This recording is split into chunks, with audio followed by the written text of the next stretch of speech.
Hai hai hai precious people. Sampai juga di part terakhir, 5 soal terakhir nih guys.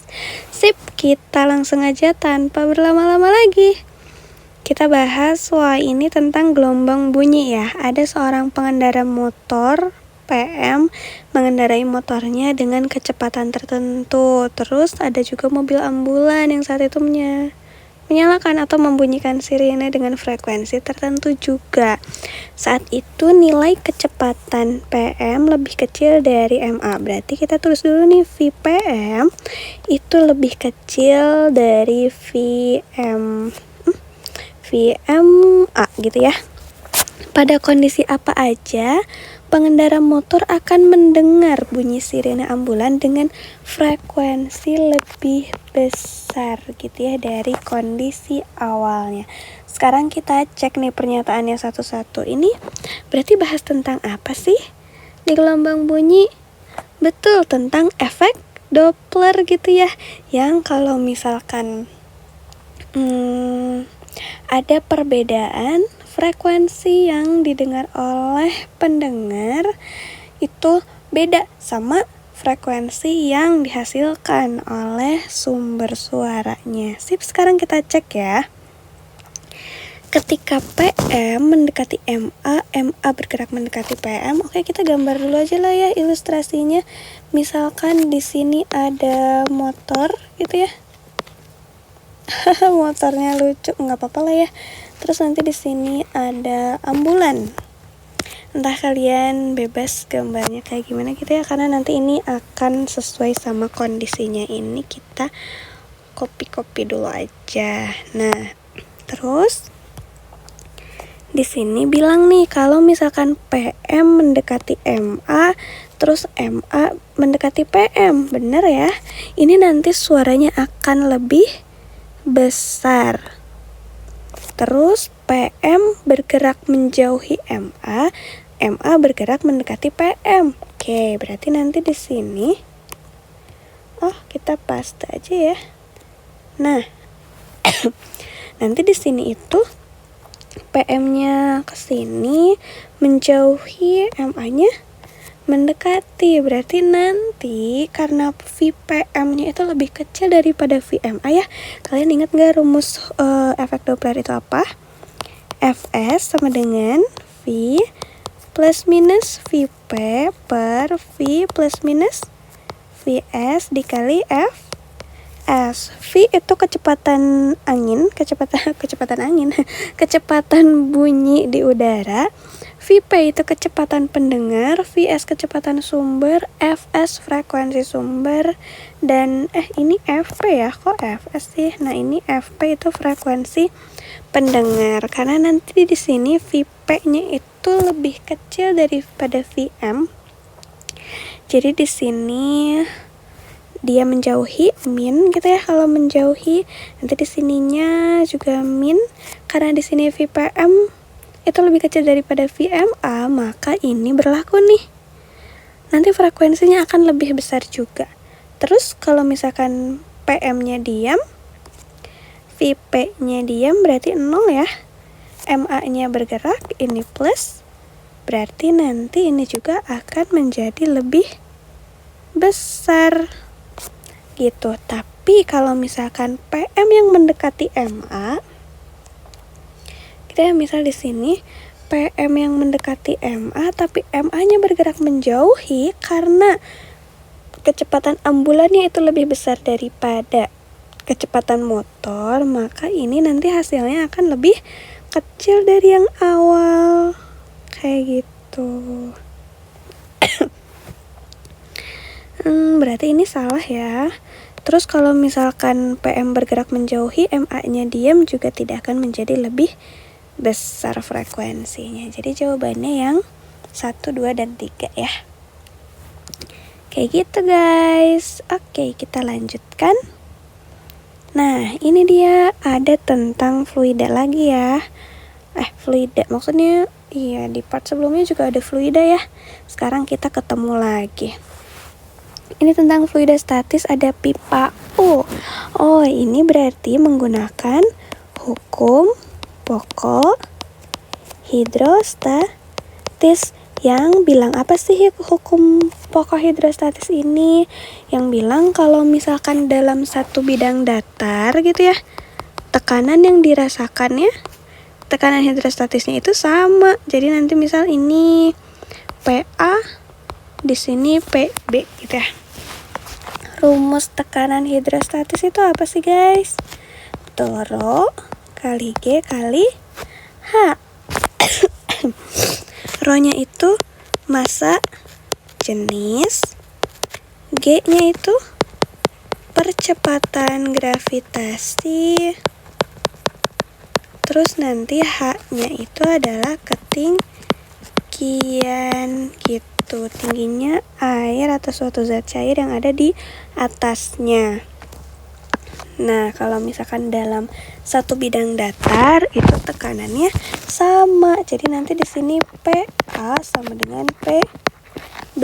Kita masukin deh, berarti rumus tekanannya kita masukin Rho A dikali G kali H A sama dengan Rho B dikali G kali H B, kayak gitu.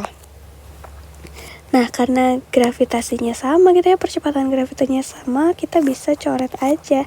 Jadi sisa Rho A dikali HA sama dengan Rho B dikali HB. Kalau udah kayak gini, tinggal kita masukkan angkanya. Yang dicari massa jenis zat X. X itu berarti yang A ya.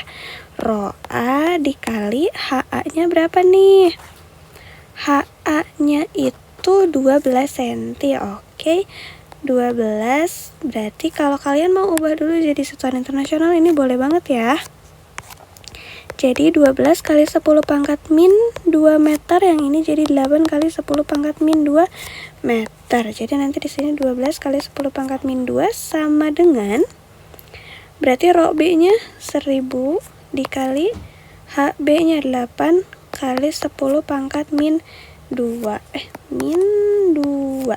Jadi nanti di sini Rho A sama dengan 1000 itu kan 10 pangkat 3 ya. Kalau dikali pangkatnya dijumlah. Jadi nanti di sini 8 kali 10 per 12 dikali 10 pangkat min 2. Jadi Rho A-nya sama dengan, nanti di sini 8 dikali 10, kalau dibagi berarti pangkatnya dikurang 1 dikurang min 2. Berarti 10 pangkat 3 per 12. Jadi berapa ya hasilnya?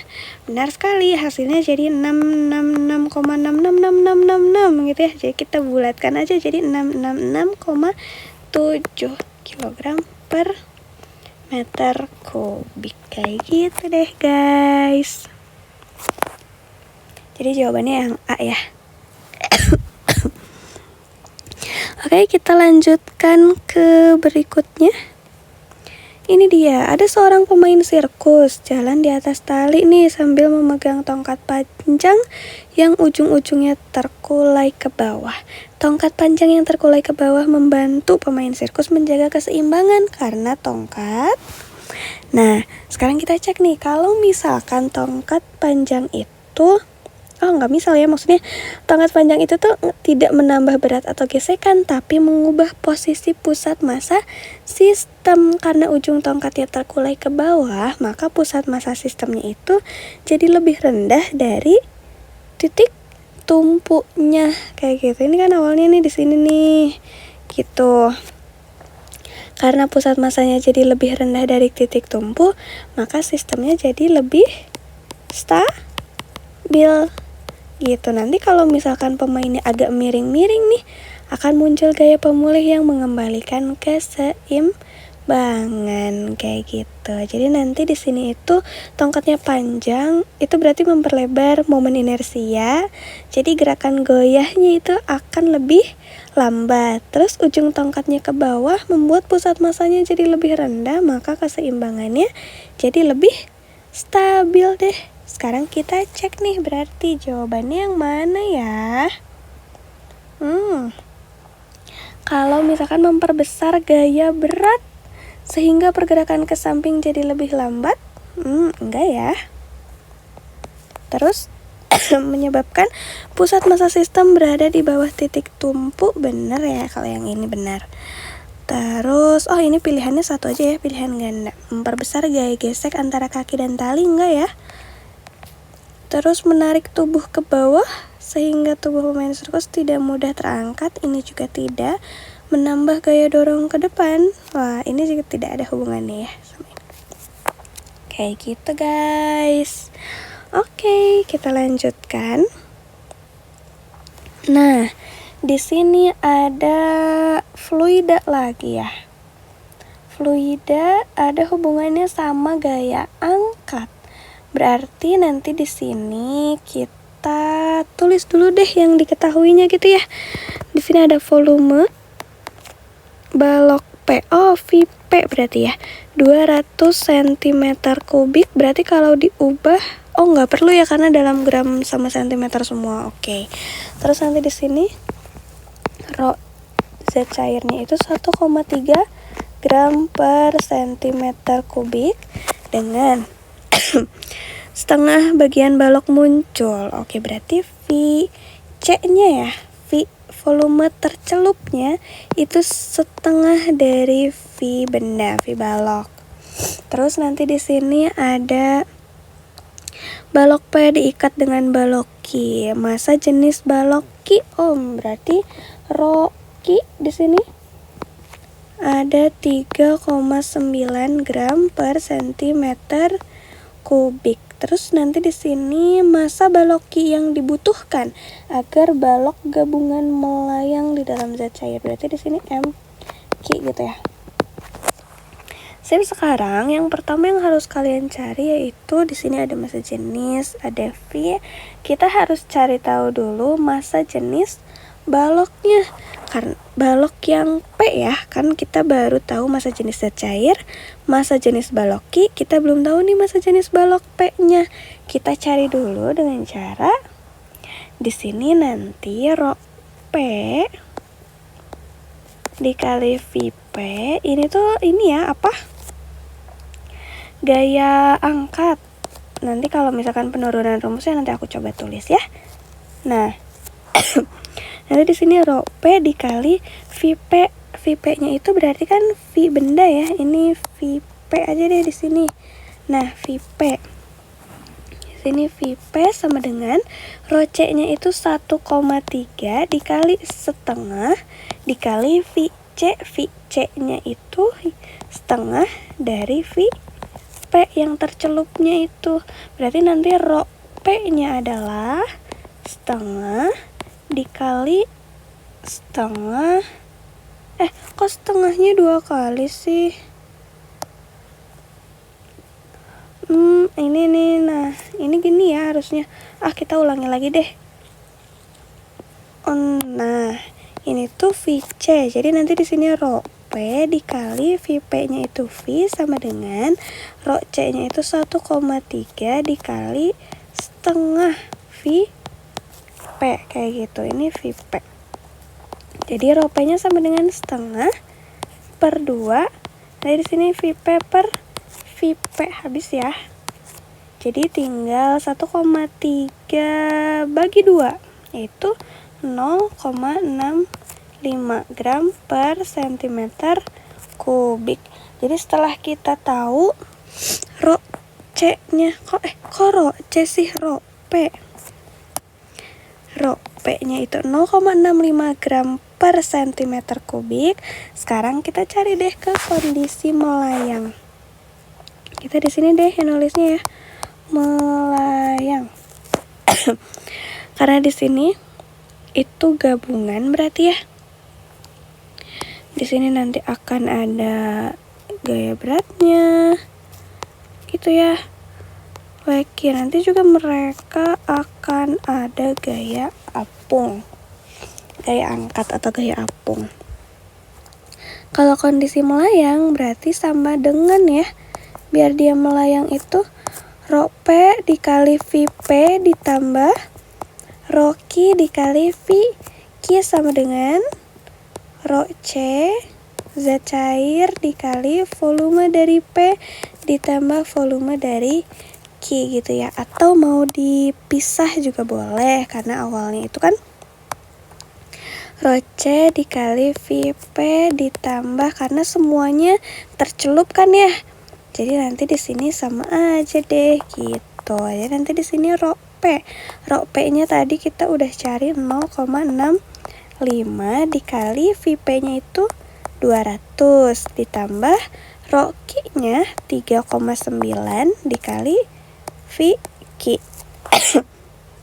Terus Rho C, oh ini Rho C-nya 1,3 dikali VP-nya 200 ditambah Rho C 1,3 VQ gitu.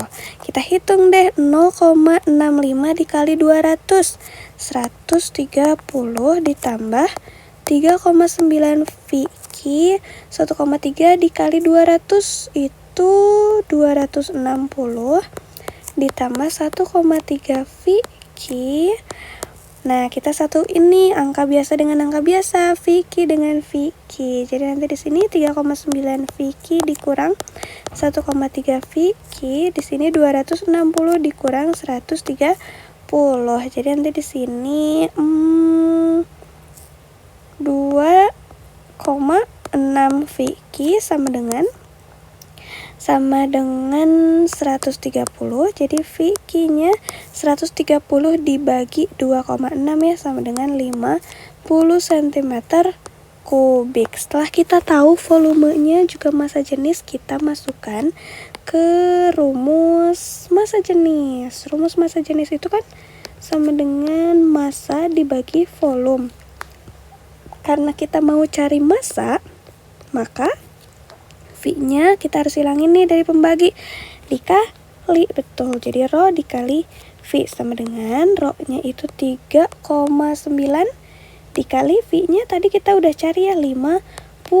Jadi sama dengan 195 gram. Gitu deh. Jadi biar massa balok balok Q dan balok P-nya itu melayang, massa balok Q-nya itu harus 195 gram. Gitu guys. Oke, kita lanjut ya ke soal terakhir nih tentang kalor gitu ya. Ada mesin Carnot. Di sini mesin Carnotnya itu punya reservoir suhu tinggi, atau kita tulis dulu deh T1 gitu ya, atau TH boleh. Biasanya aku tulis T1, di sini 800 Kelvin. Terus reservoir suhu rendahnya 480.